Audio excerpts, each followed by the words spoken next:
നമ്മുടെ നാട്ടിൽ നമ്മുടെ കുടുംബ സംഗമത്തിൽ ഇതിലാണ് നല്ല മൈക്ക് കിട്ടും.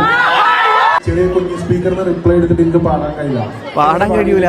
നല്ല മോണിറ്റർ വേണം, നല്ല സിസ്റ്റം വേണം. ഇതിപ്പോൾ ഹനാൻഷാക്ക് മാത്രമല്ല, 3-4 മണിക്കൂർ നിന്ന് സംസാരിക്കുന്ന പ്രഭാഷകരാണെങ്കിലും വേടനും ഡാബ്ജി അടക്കമുള്ള സിംഗേഴ്സ് ആണെങ്കിലും ആരാണെങ്കിലും അവരെ ശബ്ദം കൊണ്ട് അവർ കെട്ടിപ്പടുത്തുണ്ടാക്കിയൊരു മൂല്യമുണ്ട്. അത് ഇല്ലാതാക്കാൻ ഒരിക്കലും സമ്മതിക്കില്ല. നമ്മുടെ ലൈഫിൻ്റെ വാല്യൂ നമ്മൾ തീരുമാനിക്കണം. നിങ്ങളുടെ ഫ്യൂച്ചർ തീരുമാനിക്കുന്നത് നിങ്ങളെടുക്കുന്ന തീരുമാനങ്ങളാണ്.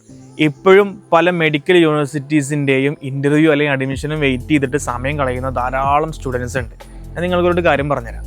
നമുക്ക് ഏഷ്യയിൽ തന്നെ മികച്ചൊരു യൂണിവേഴ്സിറ്റിയാണ് വിയറ്റ്നാമിലെ നാംകാന്ത യൂണിവേഴ്സിറ്റി. USML എൻക്ലിക്സ് ട്രെയിനിങ് ഒക്കെ കൊടുത്ത് ഒരു അമേരിക്കൻ ലൈസൻസ്ഡ് ഡോക്ടറോ നഴ്സ് ആവാൻ പറ്റിയ ബെറ്റർ ഓപ്ഷനാണ്. ഇപ്പോഴും അഡ്മിഷൻ ഓപ്പൺ ആണ്. ഇനി അല്ലെങ്കിൽ UG PG പ്രോഗ്രാംസ് UK ആവട്ടെ, ജർമ്മനി ആവട്ടെ, മറ്റുള്ള കൺട്രീസ് ആവട്ടെ, ഏതാണെങ്കിലും ഇപ്പോഴും നമുക്ക് ഓപ്ഷൻസ് ഉണ്ട്. +2 കഴിഞ്ഞ കുട്ടികൾക്ക് ജർമ്മൻ ലാംഗ്വേജ് പഠിച്ച് ഹൗസ് ബിൽഡിങ്ങിന് ജർമ്മനിയിൽ നമുക്ക് സ്റ്റൈപ്പൻഡോട് കൂടി പഠിക്കാൻ പറ്റുന്ന ഓപ്ഷൻ. ഇനി പെർസെൻറ്റേജും ക്വാളിഫിക്കേഷനും ഒക്കെ വളരെ ലോ ആയ ഒരാളാണെന്നുണ്ടെങ്കിൽ നമുക്ക് റഷ്യയിൽ പ്രിപ്പറേറ്ററി കോഴ്സ് ആണെങ്കിലും അങ്ങനെ ധാരാളം ഓപ്ഷൻസ് ഉണ്ട് നമുക്ക് പുറത്തെത്തിപ്പെടാൻ വേണ്ടിയിട്ട്. നിങ്ങൾ ചെയ്യേണ്ടത്, നിങ്ങൾ പുറത്തേക്ക് പോയി പഠിക്കാൻ താല്പര്യപ്പെടുന്ന ഒരു സ്റ്റുഡൻ്റ് ആണ് എങ്കിൽ അത് MBBS ആവട്ടെ, നഴ്സിംഗ് ആവട്ടെ, മറ്റുള്ള ഏത് കോഴ്സ് ആവട്ടെ, ഏത് കൺട്രി ആവട്ടെ, നിങ്ങൾ എൻ്റെ ഈ നമ്പറിലോ എൻ്റെ DM-ലോ നിങ്ങൾ മെസ്സേജ് ചെയ്യുക. ബാക്കി നിങ്ങൾക്ക് വേണ്ട എല്ലാ ഗൈഡൻസും അഡ്മിഷൻ ആണെങ്കിലും മറ്റുള്ള എല്ലാ പ്രോഗ്രാംസ് ആണെങ്കിലും എന്നെ കൊണ്ട് ചെയ്തു തരാൻ സാധിക്കും. അപ്പം മറക്കരുത്, നിങ്ങളുടെ ഫ്യൂച്ചർ നിങ്ങളുടെ കൈകളിലാണ്.